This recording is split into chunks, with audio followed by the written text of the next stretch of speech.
जालना शहरातील श्रीराम मंदिर परिसरात सापडले 5 दिवसाचे स्त्री जातीचे अर्भक. नवजात शिशु उपचारासाठी शहरातील जिल्हा स्त्री रुग्णालयात दाखल. नवजात बालकावर उपचार करून शिशुला पुढील प्रक्रियेसाठी छत्रपती संभाजीनगर येथील शिशुगृहात पाठवण्यात येणार. जालना बालकल्याण समितीचे अध्यक्ष एकनाथ राऊत यांची प्रतिक्रिया. जालना शहरातील श्रीराम मंदिर परिसरातील राहुल नगर येथे 5 दिवसाचे स्त्री जातीचे अर्भक सापडले. स्थानिक रहिवाशांनी याची माहिती तातडीने चाइल्ड हेल्पलाईन आणि पोलिसांना दिली. त्यावरून चाइल्ड हेल्पलाईनच्या अधिकाऱ्यांनी तात्काळ घटनास्थळी भेट देऊन त्या नवजात शिशुला जिल्हा स्त्री रुग्णालयात उपचारासाठी दाखल केले.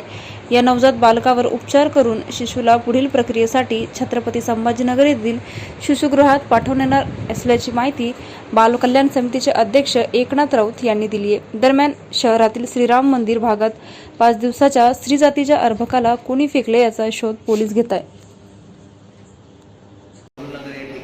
पाच दिवसाचा शिशु आपल्याला सापडलं.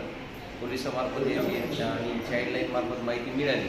शिशु हे 5 दिवसाचा आहे. त्याला पुढील आरोग्याच्या दृष्टीने आपण सिव्हिल हॉस्पिटल स्त्री रुग्णालय या ठिकाणी दाखल करण्यात आलेलं आहे आणि या बालकावर उपचार करून पुढील प्रक्रियेसाठी शिशुगृह संभाजीनगर या ठिकाणी पाठवण्यात येईल.